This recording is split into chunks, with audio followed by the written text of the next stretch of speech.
ภาพหลังเจอพายุฤดูร้อนหักหมดครับ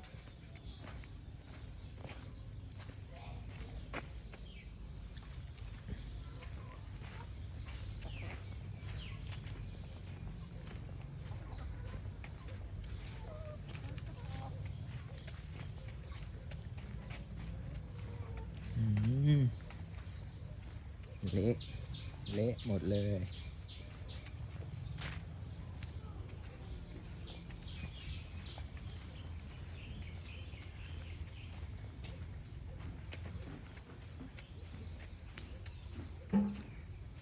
โอ้โห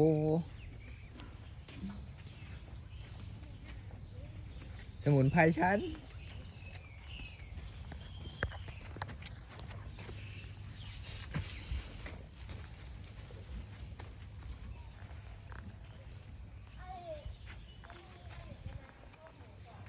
ฮะ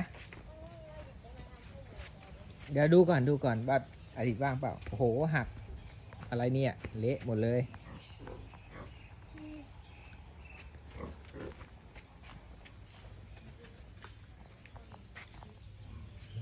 นี่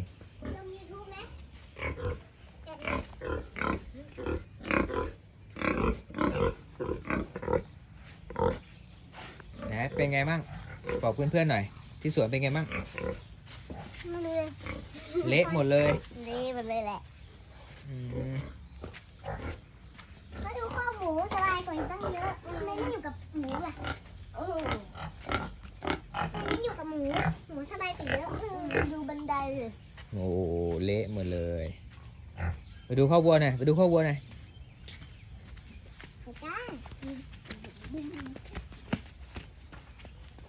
ไม่พังเลยอ่ะ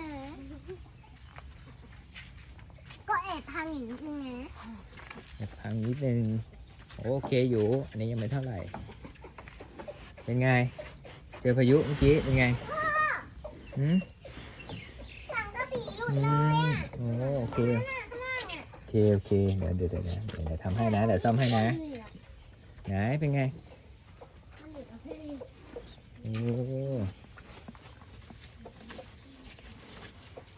พังหมดเลยไม่อยากให้บ้านเมื่อวานนี้แบบนี้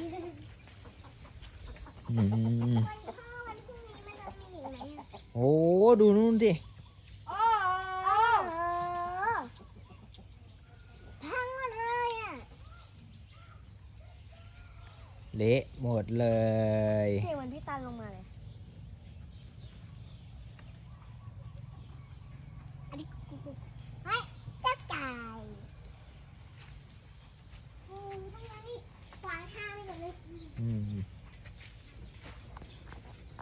ขวางทางไปเป็นไงเป็นไง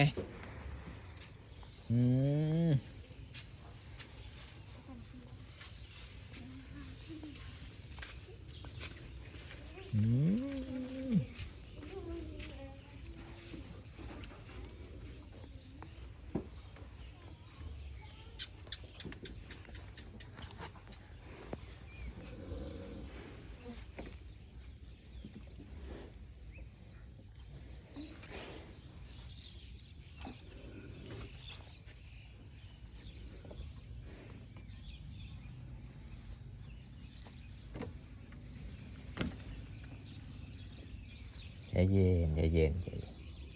เป็นไร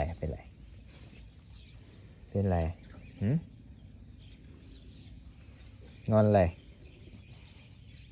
งอนอะไร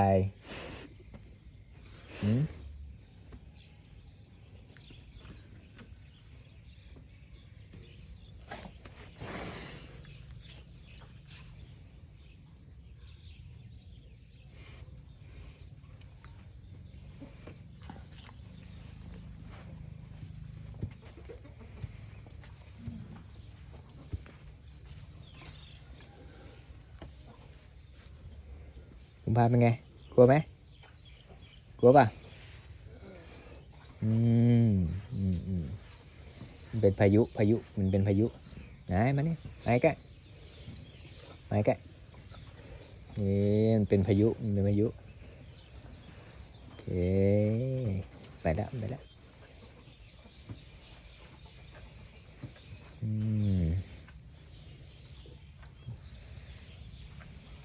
โก้ไงกลัวไหมโกโก้กลัวไหมอืมไปแล้วมันไปแล้วไม่มีแล้ว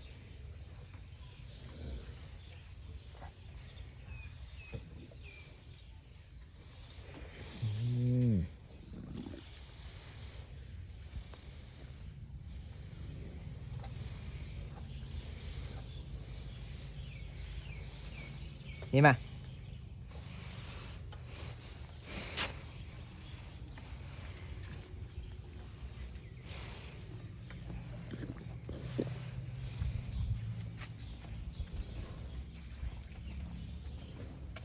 ไหนเป็นยังไงงอน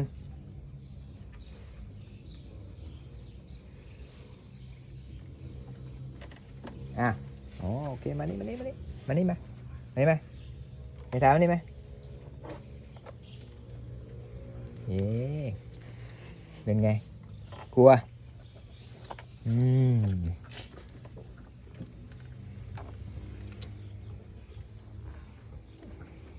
กลัวอะไร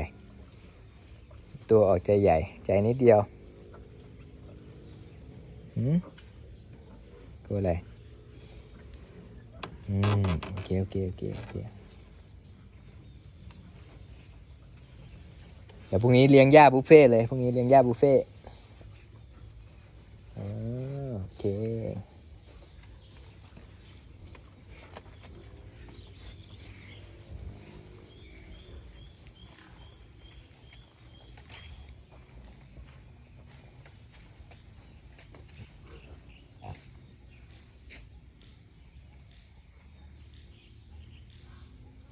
สภาพหลังเจอพายุฤดูร้อนครับ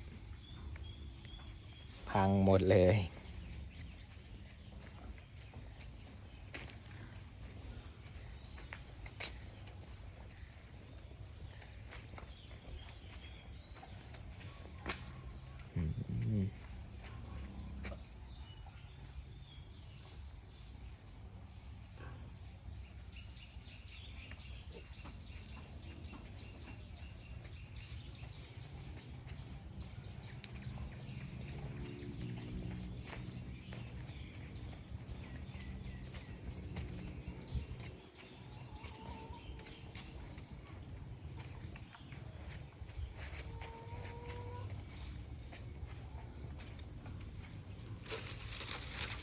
เป็นยังไง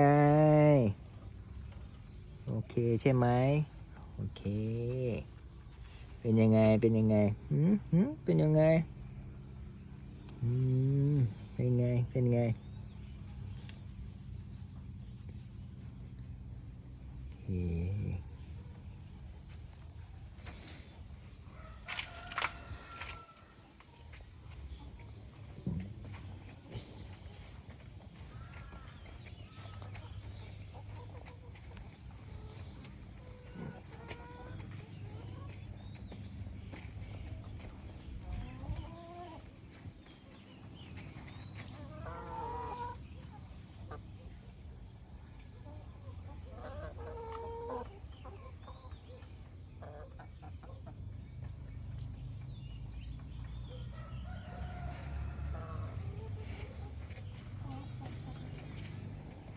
กล้วยหอมเรียบร้อยคงต้องซ่อมแซมกันใหม่